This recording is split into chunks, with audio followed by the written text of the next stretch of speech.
Hello sa inyo mga kasari, magandang hapon po sa inyong lahat. Sobrang init ngayon ano? Grabe. At sakit sa ulo mga kasari, kaya kinuha ko nga yung Vicks ko sa loob ng kwarto.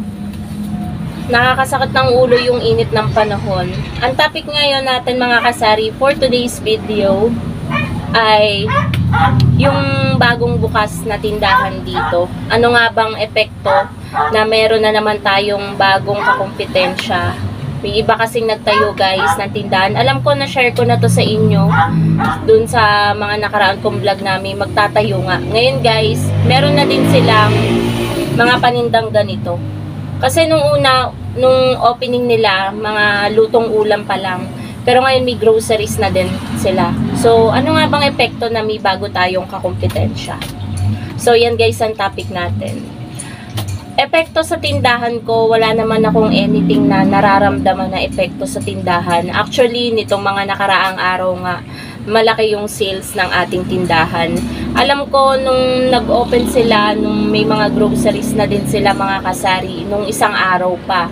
Pero nung isang araw, nag-start na madaming bumibili dito sa tindahan. Nagtataka nga ako bakit medyo ang daming bumibili. So, ayun, wala talagang epekto na may nagtayo dito ng tindahan sa sari-sari store ko. Kasi dito pa rin ang punta ng mga bumibili sa akin. Yung mga suki na talaga at may mga ilan-ilan na pumapasok pa rin mga kasari. Grabe, sakit sa ulo. Sakit talaga ulo ko mga kasari. Uminom nga ako ng BioFlu. Sa init siguro. Ayan o. Ang lamig ng pawis ko. Pero ano, init na init ako. Parang ganun guys na parang may nakapatong sa ulo ko. Ganun yung nararamdaman ko ngayon.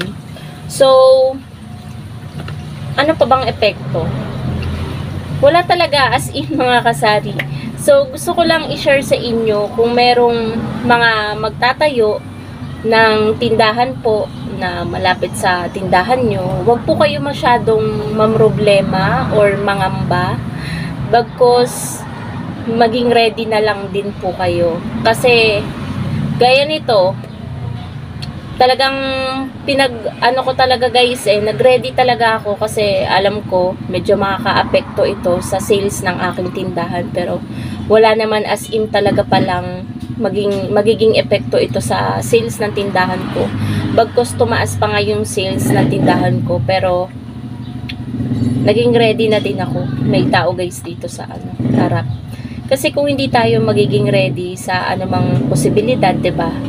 So, walang mangyayari sa tindahan natin. Maigi na maging ready tayo, gaya nga nung na-share ko dun sa isa kong vlog, yung pinaka-title ay Discarding Malupit. Medyo malaki na yung views nun, nasa 2.2k na yung views nun. Kasi nga, bago pa lang magbukas yung nila, nagre-ready na tayo.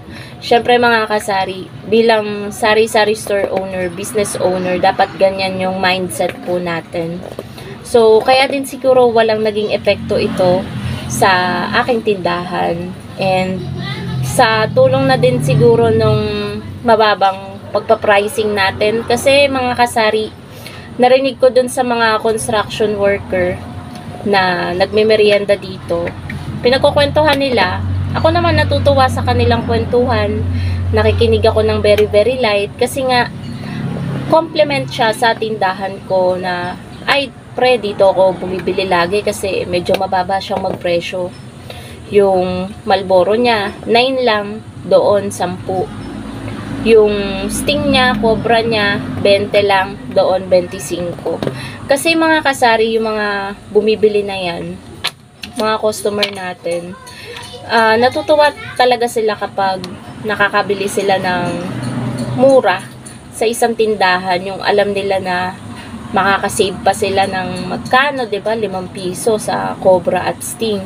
Malaking halaga na po 'yun sa kanila. Kasi sa sobrang like sa mga construction worker, sa sobrang hirap ng trabaho nila, talagang proud ako guys, lalo sa panahon ngayon, mga construction worker.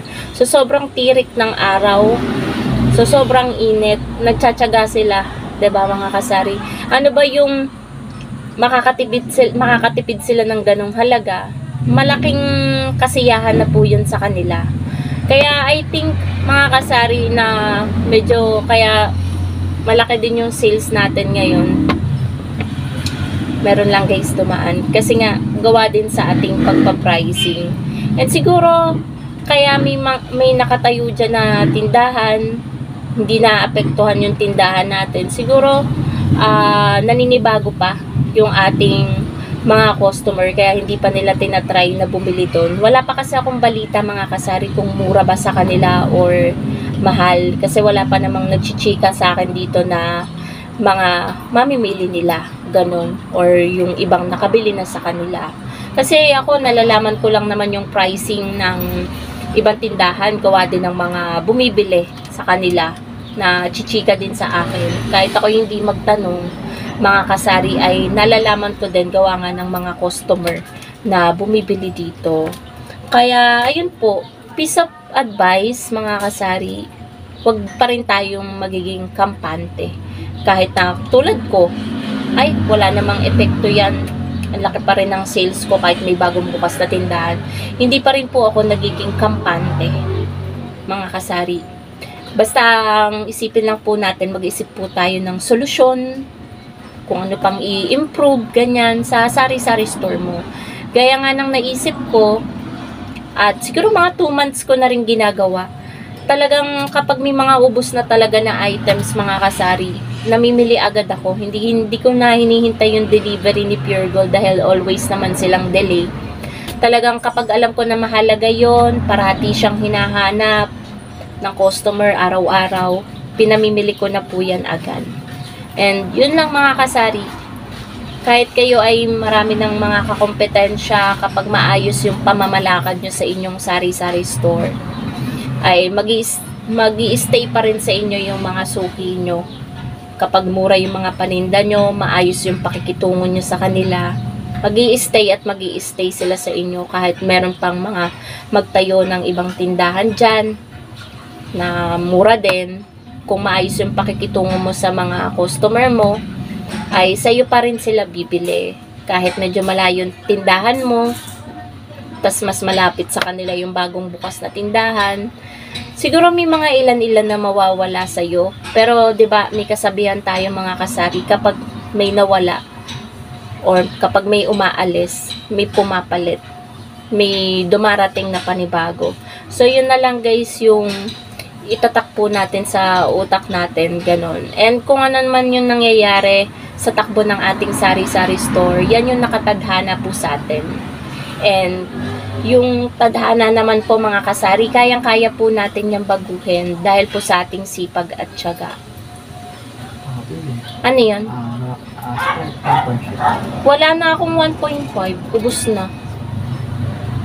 So, ayun mga kasari, sayang yung bumibili, sobrang mabenta ngayon ng 1.5, kaso naubusan ako. Kasi guys, today is Saturday, hindi pa din po dumating yung ahente po natin ng soft drinks. Wednesday pa po natin inaantay. So ayun, no choice, wala tayong maibenta na 1.5. So ayun, sayang, hinayang na naman ang inyong ate sa sales, pero wala naman tayong magagawa. Hindi naman natin yun kasalanan. Kasalanan yun ng ating ahente kasi walang abiso na hindi magde-deliver.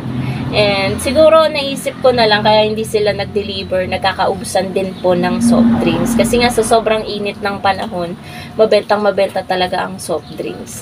So yun lang naman mga kasari, pinaka-title ng vlog na to. Bukas na ang bagong tindahan dito. Naka-apekto ba sa tindahan ko? Parang ganon guys. So wala pong epekto yung kahit may nagbukas na malapit na tindahan dito sa sari-sari store ko. Wala naman pong naging epekto sa ating sales. Maganda nga po ang flow ngayon ng ating tindahan. Maganda yung sales natin. Siguro magwa 1 week na ganyan. So yun lang po mga kasari ang ating vlog for today. Medyo masama na talaga yung aking pakiramdam. Nararamdaman ko yung pawis, yung init, pero parang feeling ko malamig yung ulo ko, ganun. Yung parang pagbiglang umano yung hangin, malamig siya dito sa bandang noo. So siguro magkakasakit ako. So wag naman sana kasi mahirap magtinda kapag may sakit. So, yun lang naman mga kasari. Thank you so much for watching. Sana nag-enjoy kayo dito sa aking vlog. Bye guys! Inom kayo lagi ng water mga kasari dahil sobrang init ng panahon.